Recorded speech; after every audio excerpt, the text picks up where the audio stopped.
Le Cameroun est toujours dans le noir. Le Cameroun est toujours dans le tunnel. Un tunnel non éclairé, un tunnel sans guide, un tunnel où on pleure. On est dans des ténèbres difficiles à s'en sortir, dans la mesure où la vie est déjà très difficile et que la mort nous guette partout. Même lorsqu'on se lève le matin sans être malade, on n'est pas sûr de rentrer le soir. Certes, nous sommes appelés à mourir, mais des accidents de la route au Cameroun, on en a comptabilisé 7000 en un an. 7000, c'est un record. Et on ne compte pas des morts. Et parfois on dit, mieux vaut prendre l'avion parce que là-bas, c'est aussi beaucoup plus sûr. Mais aujourd'hui, le Cameroun n'a même pas une compagnie nationale, Camerco, est en chaos, ou alors tous ces avions ressemblant à quelques oiseaux de sorciers volant, parfois par hasard, souvent loués dans des garages et repartant aussitôt hoquetant, tremblotant, et c'est quand on atterrit qu'on dit qu'on est arrivé. À côté de Camerco, on peut aussi voir Kotko, que beaucoup applaudissent parce que traitant au moins avec du pétrole, de l'or noir, on se dit certainement que les employés de Kotko sont épargnés et qu'ils peuvent bénéficier de beaucoup d'avantages, surtout qu'ils prennent ce qu'ils peuvent appeler les aéronefs. L'aéronef de Kotko était-il neuf? On ne le sait pas. Il était de quelle marque? On ne le sait pas, puisque les informations ne sont pas communiquées par rapport au clash qu'il y a eu au Cameroun. Un clash qui malheureusement s'est soldé comme on pouvait l'imaginer. Tous les passagers sont décédés. Ils n'étaient pas certes nombreux, mais 1, 2, 3, 4, 5, 6, 7, 8, 9, 10, 11 morts. 11 morts. Donc 2 membres de l'équipage et 2 employés de cette compagnie qui étaient chargés, bien sûr, de convoyer le pétrole du Tchad vers souvent Kribi, le port de Kribi, le Cameroun touchant beaucoup de royalties. Le clash s'est passé en plein jour. On ne sait pas encore si ce sont les conditions météorologiques ou si c'est la défaillance d'un appareil. Le dernier clash que le Cameroun a connu, c'était en 2007 avec un bilan macabre, 114 morts, dont 34 Camerounais. Et là, on avait évoqué la défaillance d'un appareil. Pour l'instant, silence parce qu'on ne sait pas encore ce qui s'est réellement passé. Toujours est-il que selon quelques informations ou le communiqué publié par Kotko, le vol est parti de Yaoundé-Nsimalen, l'aéroport, aux alentours de 12h44. Puis, qu'est-ce qui s'est passé? On n'en sait rien, puisque à 150 km de Yaoundé, l'avion s'est écrasé en pleine région du sud. L'avion en flammes, les corps complètement carbonisés, personne ne pouvait être sauvé. Les sapeurs-pompiers sont arrivés, semble-t-il trop tard. Et d'ailleurs, comment pouvaient-ils sauver dans de telles conditions, dans la mesure où, même quand c'est en pleine ville, ils n'ont pas de capacité pour le faire. Même quand un marché brûle, ils arrivent souvent en retard. Beaucoup plus en retard encore, les équipes déployées sur place pour essayer au moins de sécuriser la zone. On a vu les mêmes erreurs se répéter comme lors de la catastrophe ferroviaire des ECA. Le Cameroun ne tire pas de leçons des accidents des temps passés. Le Cameroun ne tire pas de leçons pour essayer d'améliorer ne serait-ce que ses secours. Pour toutes ces personnes qui sont décédées, pour toutes ces familles accablées, j'adresse mes profondes condoléances. Ce n'étaient pas des Martiens,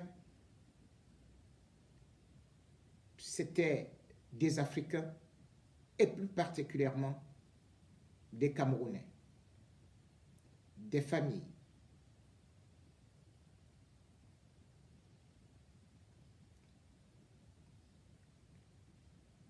Je suis cependant surpris que pour un accident aussi grave,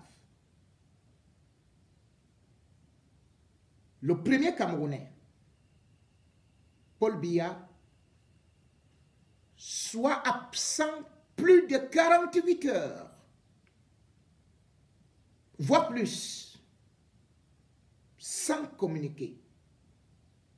Que le chef du gouvernement, le Premier ministre Joseph John Gouté, se taise lorsqu'il s'agissait d'un simple bar qui avait pris feu, une boîte de nuit. On avait vu les membres du gouvernement se mobiliser. On avait vu le secrétaire général de la présidence, Ferdinand Gongo, descendre sur place. Paul Biya publié un communiqué. On avait vu le ministre de l'administration territoriale à Tangandji faire une descente immédiatement. Le ministre de la communication, René Sadi. Tout le gouvernement était mobilisé pour une boîte de nuit. Parce que cette boîte de nuit, qui ne rapportait rien à l'État, est détenue par des membres du gouvernement, donc particulièrement le secrétaire général à la présidence qui, avec la première dame, ont des actifs. Mais pour un accident qui concerne quand même 11 familles, un avion, et dont on parle dans le monde entier, qu'on ne voit pas le chef d'État camerounais adresser des condoléances à l'immédiat.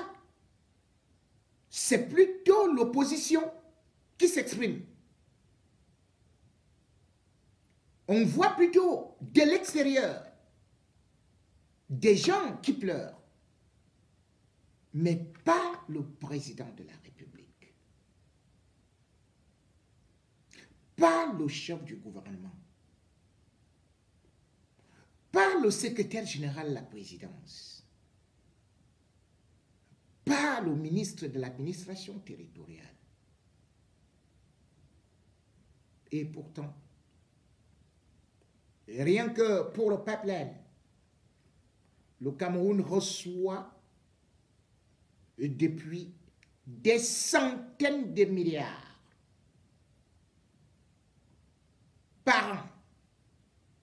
Mais le Cameroun ne connaît pas ceux qui vont se sacrifier là-bas pour travailler et qui meurent dans l'indifférence totale.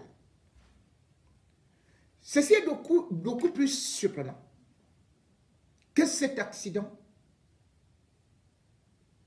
se passe dans la région du centre et plus particulièrement à Nangaï et Boko. C'est-à-dire le village de la première dame, c'est-à-dire le village du secrétaire général à la présidence, Ferdinand Ngongo.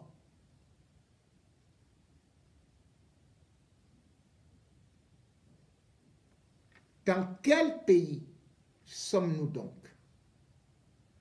Ils n'ont pas de temps. Tout le monde se pose la question. Où est Paul Biya? On joue à cache-cache, attendant le 20 mai pour qu'il apparaisse comme le Messie et qu'il fasse une revue de troupes à travers un 4x4 décapotable et qu'on dise il est vivant. Ça suffit. Tant pis pour les autres qui sont morts. À quoi sert le président du Cameroun aujourd'hui? À rien. Comme une statuette, comme un jouet. Il n'est plus là que pour servir d'alibi, de couverture à la première dame, Chantal Biya, et aussi au secrétaire général de la présidence, Ferdinand Ngongo.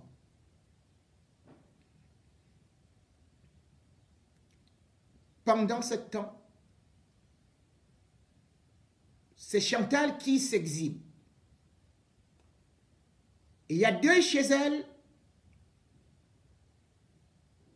et on la voit plutôt aller fêter, soi-disant une messe d'action de grâce dans un hôpital pour la naissance d'un bébé.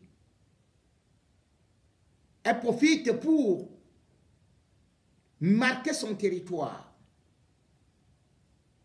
Elle va donc à l'hôpital pour prouver qu'elle est toujours là. Et c'est elle qu'on voit. Au moment où d'autres femmes sont mortes en brousse. Au moment où on demande où est le président, c'est Chantal qui apparaît. Déjà à Douala, on a vu tout un immeuble construit par le FECOM, mais avec le nom de Chantal Biya. Quel est donc le rôle véritable de la première dame aujourd'hui? Si ce n'est prendre le devant, effaçant son mari, comme Edith Wilson aux États-Unis, qui s'agitait alors que son mari était presque agonisant. Chantal Biya, c'est la photocopie aujourd'hui de Grace Mugabe. Sauf que Grace Mugabe ayant échoué de prendre le pouvoir, Chantal Biya, elle est en train de le prendre. Elle est en train de réussir. Elle est en train de tout mettre en œuvre. Méticuleusement, pointilleusement, avec ses réseaux. Elle est en train d'installer les pions partout. Elle se fait omniprésente. Oui, Maman Chantou est devenue Madame la Présidente. Quand elle va à l'hôpital, elle ne se gêne pas de se faire appeler Madame la Présidente. Et d'ailleurs, on avait vu, alors que les défilés ont été annulés plusieurs fois au Cameroun, la première sortie officielle, c'est Chantal Biya qui l'organise. Et c'est le 21 juin 2021. Elle invite les femmes des diplomates à travers ce qu'elle a créé, le CERAC. C'est par là qu'elle contrôle les femmes des ministres et c'est là où elle donne les directives. En fait, en contrôlant les femmes des ministres, c'est elle qui est le vrai chef du gouvernement. C'est elle qui dicte à la femme ce qu'elle doit dire à son mari.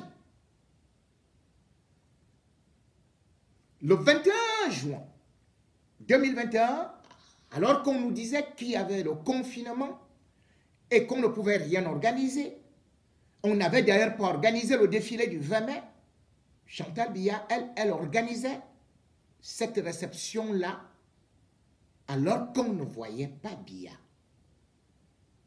C'est elle qui était devant, avec les femmes des représentations diplomatiques. Mais quel est donc le rôle de cette première dame dans la Constitution? On ne trouve pas. Et d'ailleurs, certains érudits ou alors certains grands penseurs, ou soi-disant des plateaux télévisés,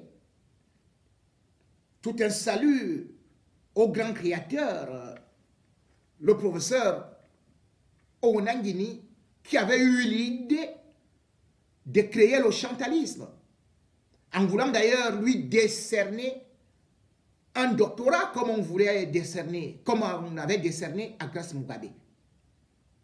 En 2016, on avait tout fait pour même mettre dans la Constitution ou définir le statut de la première dame du Cameroun. Elle n'en avait pas besoin, puisque justement, voyant que son mari s'affaiblissait, elle ne faisait que prendre de plus en plus de la place. Chantal Biya gère donc le Cameroun comme elle veut et place qui elle veut. On le sait depuis. Elle avait commencé petit à petit à nettoyer le cabinet civil en chassant Belinga Boutou pour qu'il revienne. Il fallait son OK. Elle avait chassé Mebenga, qu'on croyait si proche de Biya, pour installer ses réseaux. Et pour installer ses réseaux, elle a commencé par prendre au palais Joseph Anderson Lee, qui était à la CRTV. Nous sommes en 2006. Et il entre au cabinet civil. Et la pieuvre va donc commencer à s'étendre progressivement, lentement, dangereusement et vigoureusement. Vigoureux est devenu un véritable gourou, une secte, où si on ne s'incline pas devant elle, on est écrasé. Vigoureux a installé tous ces gourous, marabouts et autres hiboux qui sont là pour écouter ce qu'on dit et chanter ce qu'elle veut. Chantal Marabout Hibou Vigourou est donc actuellement au palais pendant que son vieillard peut dormir, se réveiller, malade, se faire gronder, attendant impatiemment le jour où Dieu décidera. Oui, le jour où Dieu décidera. Pour qu'elle entre, crinière, toute dressée, rouge, comme étant la présidente. Madame la présidente, n'hésite donc plus à pouvoir placer les siens partout, voulant contrôler maintenant toute la sécurité. La dernière trouvaille est qu'elle est en train d'installer, c'est viser la sécurité même du président de la République, son mari, son époux.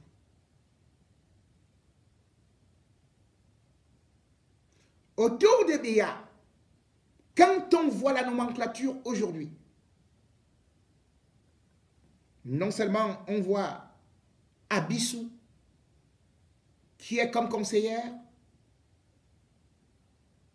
mais conseillère de... Elle vient d'où? C'est la femme de Bidungpat. Bidungpat, qui est l'oncle de Chantal. Comme conseiller, on a Dieudonné à celui-là, c'est Dieudonné.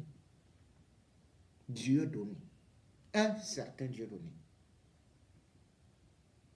Dieudonné. Lui, il est là-bas. C'est Dieu qui lui a tout donné.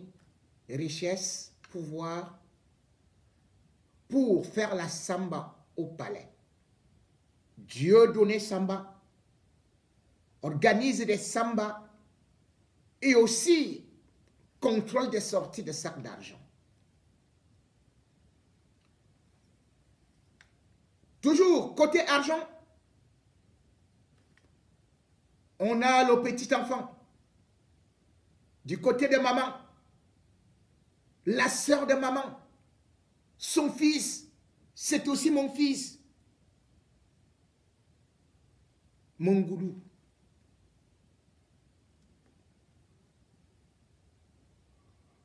Mongolo. Autant pour moi. Mondoulou Mongolo. Lui qui est assis comme intendant adjoint continue à contrôler tous les palais, tous les marchés et récoltant tout l'argent. Il faut vider les caisses de l'État. De l'État qui est déjà endetté à plus de 11 000 milliards. Il faut tout ramasser. Le trésor de guerre. Mondoulou Mongolo Bar, comme il a été surnommé, puisque c'est lui qui commande souvent du champagne. On a encore commandé alors que les festivités du 20 mai ont été annulés au palais. Mais tant qu'il y a possibilité de sortir de l'argent, il faut le faire rapidement. Ndoulou Mongolo est assis de ce côté, à la droite du père, et à la gauche, certes Mbondayolo, lui aussi, il ramasse sa part, mais juste derrière lui, celui qui le contrôle, et celui qui a un pouvoir illimité, c'est Pasto Baboke. Oui, Baboke, adjoint du directeur du cabinet civil, n'est pas n'importe qui. C'est l'ami d'enfance de la première dame. Depuis la cour de récréation de Dimako, où jamais il n'imaginait atterrir dans la mangeoire. Eux qui étaient habitués à la pauvreté, eux qui étaient des enfants considérés comme des enfants de brousse et qui atterrissent subitement dans la marmite de miel où il faut tout avaler jusqu'à se lécher les doigts. Et là, vers l'autre côté, c'est le demi-dieu.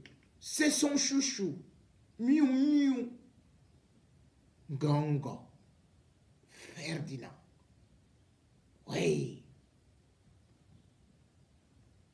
C'est lui qui est actuellement le président. Puisque même si le président vient de recevoir 12 gifles, on lui dit, signe. Lui aussi signe en tremblotant.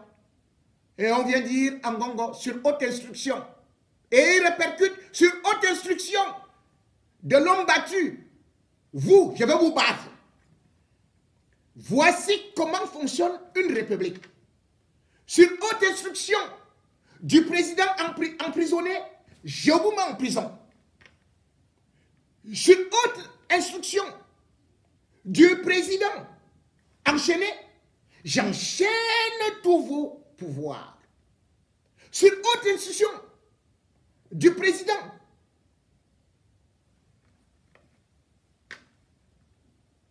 voilà comment un pays fonctionne désormais. Et le plus grave, comme je le disais, c'est la sécurité. La sécurité du président, c'est la DSP, la Direction de la Sécurité Présidentielle. Or, depuis un certain temps, on ne voit pas beaucoup le général Evo Desancio. Ou plutôt, le général Evo, qui a souvent été le dernier boulon de Biya dans le sérail, est en train d'être déboulonné progressivement. Chantal Biya a déjà un nom. Et ce nom, c'est le colonel Evina. Il est au palais. Effacé. Vous ne le connaissez pas. Lui aussi, s'il a été élu par Dieu, Dieu donné. Le colonel Evina attend son heure. Vous ne l'avez aperçu qu'une seule fois lorsqu'il fallait réceptionner des logements dédiés à la DSP ou bien aux militaires, conçus par la SIC. À part ça, le plan de Chantal aujourd'hui, c'est de tout faire pour que ce soit lui le prochain directeur de la sécurité présidentielle. Tout a été bien ficelé. Il est Nanga, comme Chantal Biya, comme Gongo, Et voilà donc le futur patron de la DSP. Le coup était que le général Aivo devait être remis dans les placards, comme tous les autres anciens généraux, comme le général Semenge, qui ne reste général que de nom, que de coquilles, mais qui n'en est plus un. Les responsabilités allaient lui être retirées. Mais dans son dernier élan, le président Biya, qui ne perd pas beaucoup de lucidité, lorsqu'il s'agit de conserver un peu son pouvoir, il s'est réveillé et puis il avait prolongé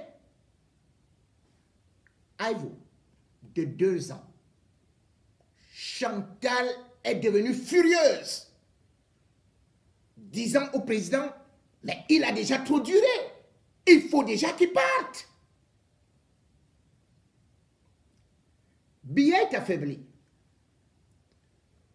Il peut apparaître en public après avoir avalé des vitamines, reçu des injections, après avoir été pompé par les Occidentaux, après avoir fait des sacrifices et après avoir été mis en repos pour qu'il paraisse comme quelqu'un devant le peuple.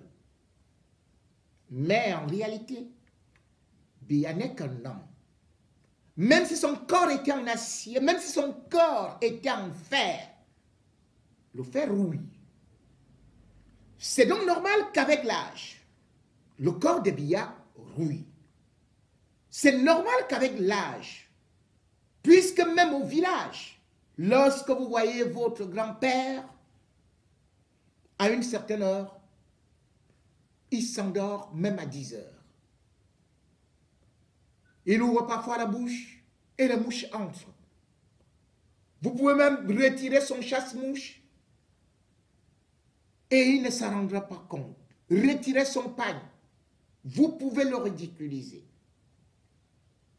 Mais le jour de la fête, grand-père est rhabillé avec son beau boubou ou même avec sa cravate et sa veste. Et on dit qu'il a rajeuni, grand-père. Quelle est belle grand-mère! Mais vous ne savez pas ce qui se passe derrière. Tel est le cas de Biya aujourd'hui. Imaginez tout simplement dans votre famille et consultez n'importe quel médecin. Le Zimbabwe a connu cette étape avec Robert Mugabe. On a constaté qu'il avait des pertes de mémoire ou même que parfois, il était incapable de se retrouver ou de se lever seul. Biya a des difficultés. Nous ne pouvons pas nous en moquer. Parce que bien au contraire, il s'est bien conservé. Mais diriger un pays aussi grand que le Cameroun, par procuration, par délégation de pouvoir, ou par effraction, comme actuellement avec Chantal Biya, qui répercute les ordres en Mbondayolo et en Gongo. Puisque Mbondayolo lui-même a démontré aux yeux du monde entier que devant Chantal Biya, il n'est qu'un valet. Vous vous souvenez, lors de l'élection du 7 octobre 2018, Chantal Biya est venue arracher des mains de Mbondayolo le ticket. Mbondayolo tremblait. Imaginez donc ce qui se passe là-bas au palais. Celle qui déjà, alors que son mari avait encore un peu d'énergie, en 2012, lors de la mort de son beau-père, donc du frère Abia, elle avait refusé de saluer Biya devant les caméras. Lorsque le prêtre célébrant la messe de Requiem avait prononcé la fameuse phrase « La paix du Christ ».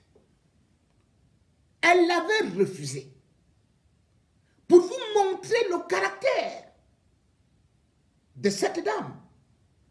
En 2012, Biya avait encore de l'énergie, mais il n'a pas bronché. Imaginez aujourd'hui la situation que vit Biya. N'est-il pas victime de porti-porta? N'êtes-vous pas sûr que peut-être lui aussi il a lassé au cou et qu'on le traîne même au sol comme un petit chien? Biya ne peut plus contenir Chantal Biya, qui a cadenassé tout le palais et dont il lui restait tout simplement un seul poste, celui de la DSP. Et cette DSP, elle est en train de récupérer ça et elle va récupérer ça. Le général Aïvo Desancio, dans la légende qui a souvent accompagné ses exploits par rapport au coup d'État avorté de 1984, le 6 avril, il nous est souvent relaté que c'est celui-là qui, alors que c'est celui-là qui avait pris sous son aisselle Biya, entré avec lui dans le tunnel et puis dans le bunker et qui était venu réorganiser la réplique. C'est ce qui nous est raconté. Le général Aïvo Desancio, anglophone du Nord-Ouest, est donc celui à qui Biya doit la vie, puisque c'est lui qui a mis Biya en sécurité dans le bunker et c'est lui qui a sécurisé le palais d'Etoudi. Ça, c'est côté officiel. Côté mystique, le général Aïvo est aussi celui-là qui est parti avec Biya, par exemple à Bouy, et particulièrement dans le canton de Bouy, à Oko, où il y a eu des scènes mystiques, des rituels, et où Biya aurait pris des pouvoirs surnaturels qui font de lui qu'il soit presque indomptable aujourd'hui. On a donc souvent accordé une certaine place au général Aïvo, qui d'ailleurs lui-même a été promu général en 2001 par Paul Biya, et puis est devenu directeur de la sécurité présidentielle en 2004. Donc c'est depuis 2004 qu'il est bel et bien là. Sans oublier qu'il avait d'abord été adjoint au directeur de la DSP de l'époque, et puis que tellement au palais on a eu confiance en lui qu'il en est resté là avec Biya. C'est lui qui sécurise donc. Mais cependant, vous avez entendu, il n'y a pas très longtemps, que Ngongo avait demandé les codes de sécurité à tout le personnel du palais d'Etoudi. Et il disait sur haute instruction. Sauf que le général Aïvo, comme voulait envoyer rapidement en retraite, a refusé. Il a dit qu'il attend uniquement les instructions du président face à face qu'il ne peut pas entendre, qu'on va lui dire que le président a dit sur haute instruction. C'est ainsi que les codes informatiques n'avaient pas été récupérés. Comment d'ailleurs cela était possible? Dans la mesure où on sait que la plupart des grandes entreprises sont sécurisées plutôt par le général Aïvo, même pas seulement le palais. Puisque c'est son entreprise privée qui sécurise, par exemple, l'ambassade de la Grande-Bretagne, la société privée de gardiennage. Et d'ailleurs, dans cette société de gardiennage, il y a même une section de la cybersécurité où ils travaillent avec des logiciels russes et israéliens.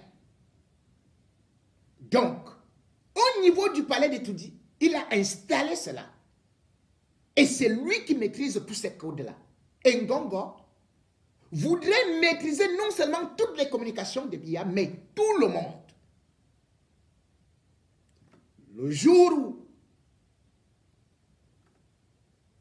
ils réussiront soit à tuer, soit à mettre le général Aïvo hors de course, hors d'étude, le coup d'État sera réussi. Il s'agit donc d'un coup d'État organisé méticuleusement par Chantal Biya et Ngongo. Parce que on ne peut pas encercler tout un palais de cette façon-là. Parce que faire sauter le boulon à vos désensions veut tout simplement dire que c'est tout un seul clan, le clan Nanga, qui gère le palais d'Etoudi. Biya était-il bête de laisser par exemple que ne serait-ce que même la société de Aïvo s'occupe de la sécurité auprès de la SDP, de Pétroleum, de machin et toutes les grandes entités? Non. C'est parce qu'il avait confiance en lui. Et les rapports qu'on est parti lui donner, c'était que, justement, étant anglophone, le général Aïvo utilise les Ambazoniens. Et d'autant plus que dans son canton, et particulièrement au nord-ouest, il y a beaucoup d'enlèvements. Ces enlèvements se font uniquement dans le bastion, le village du général Aïvo Desancio, pour prouver non seulement aux Camerounais, mais aussi à Biya lui-même que Aïvo Desancio est de mèche avec les Ambazoniens. Et même quand les Ambazoniens enlèvent, lorsque on demande une rançon, eh bien, Ngongo bloque. Lorsqu'on veut des négociations, Ngongo bloque. Pourquoi? Parce que, avec la crise anglophone, on déstabilise en même temps non seulement le Cameroun, mais surtout Aïvo Desancio, pour que plus tard, on place, pour que plus tard, quand on dit plus tard, parce que plus tard, c'est très pressant, qu'on place l'opium, qui est déjà présent au palais. Comment vous pouvez donc comprendre aujourd'hui que Biya, chef d'État, soit là, mais qu'il y ait un accident 11 morts. Pas de communiqué. Et bien plus. Une sénatrice,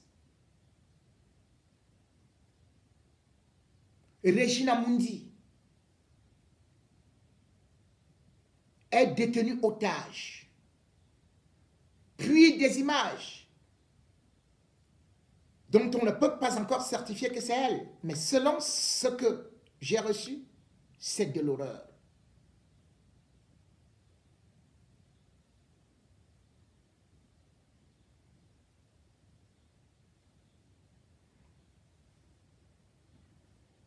Comment se peut-il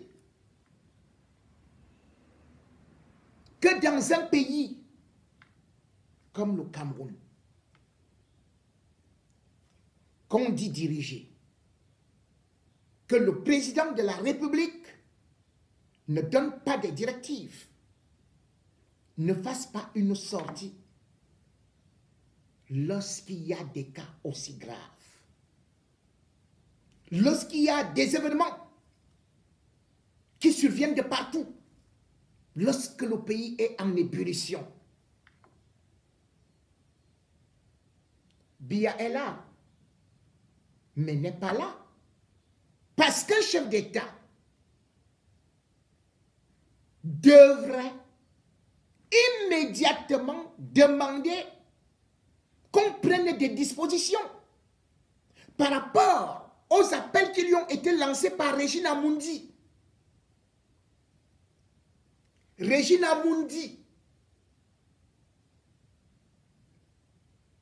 c'est une sénatrice nommée par Biya. C'est la première femme qui a été nommée par Biya auprès des services du gouverneur du Nord-Ouest. C'était en 1983. Il venait à peine d'arriver au pouvoir. Regina Mundi est une sénatrice choisie par Biya. Pas par hasard. Mais pour tout ce qu'elle a eu à avoir comme influence, même dans le domaine diplomatique, par rapport à Biya. Elle est kidnappée le 30 avril 2022 par les Ambazoniens de la branche ADF qui appartient à Lucas Ayabachou. Elle fait une vidéo de 57 secondes avec le drapeau ambazonien. Elle demande la libération des otages anglophones, ceux qui ont été extradés même du Nigeria ou encore qui ont été arrêtés par les forces armées du Cameroun et qui se retrouvent dans la prison centrale de Yaoundé-Kondengui. Voilà ce qu'elle demande. À peu près une cinquantaine.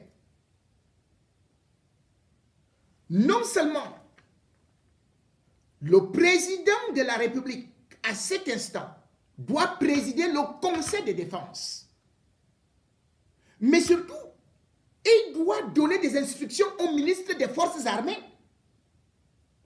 pour prendre des dispositions pour libérer une sénatrice de notoriété internationale. Je devrais quand même rappeler que Regina Mundi fait partie de la 3e promotion des étudiants camerounais en 1960.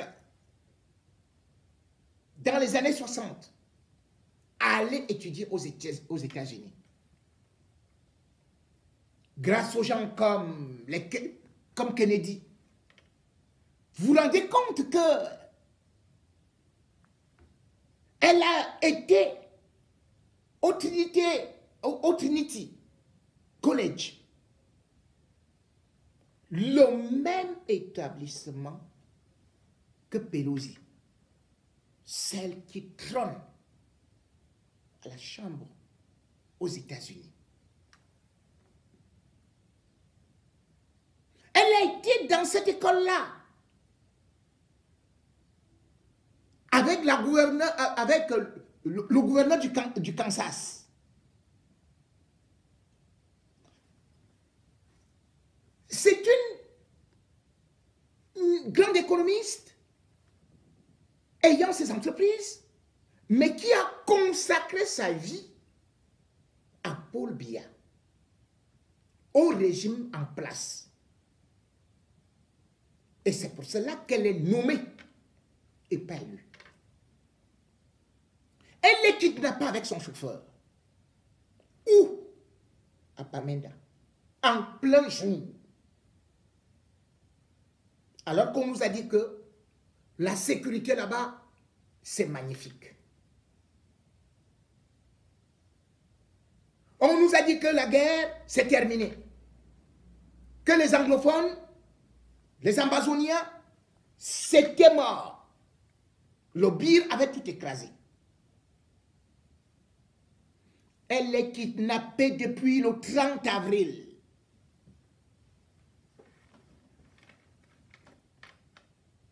Comment se peut-il que le président de la République ne dise rien au moment où des vidéos qui me sont parvenues montrent une horreur incroyable. Une femme déshabillée, nue, égorgée, et puis son sexe qui est tailladé. Que ce soit elle ou une autre femme, c'est trop grave. À côté d'elle, d'autres hommes sont égorgés. Nous sommes au Cameroun. Nous sommes au Cameroun et c'est filmé. D'abord, ligotée nue. Une femme égorgée.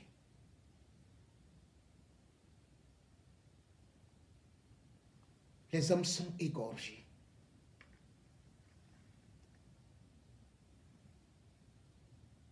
Et une chose est sûre, tous sont du RDPC. Ou tout au moins, celle qui est égorgée.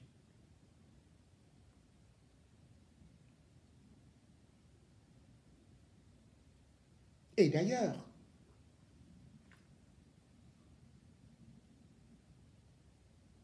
dans leur communiqué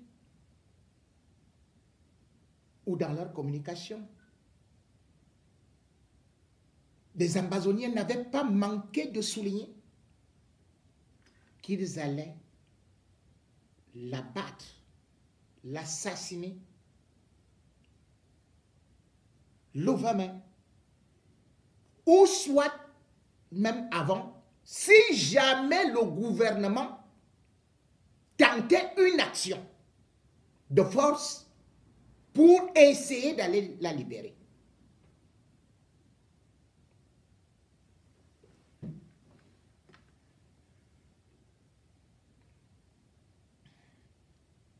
Régine Amundi. Voilà les martyrs de ce régime. Voilà le prix à payer de cette tyrannie. Qu'elle soit vivante, que ce soit elle ou pas, ce sang qui coule. C'est comme des films d'horreur. Ça n'apporte que malheur.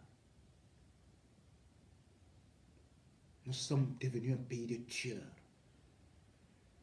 Du côté de l'armée, comme du côté des séparatistes, des sans-cœurs. Comment en est-on arrivé là? Un pays de paix. Kayidjo avait donné à Biya en 1982, qui est devenu un enfer sur terre.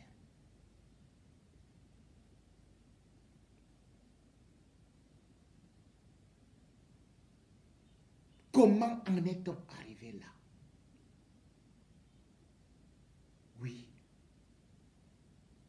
Biya.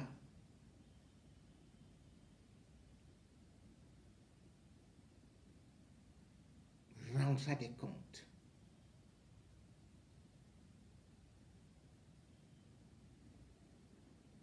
Et on ne tolérera pas qu'après Biya vienne une Biya. Que ce soit Chantal Biya ou Ngongo Biya, on n'acceptera pas. S'il faut arrêter le sang, s'il faut arrêter la guerre, il faut d'abord dire stop. Ngongo Biya, Chantal Biya et Paul Biya, sans compter Franck Biya et toute la clique de Biya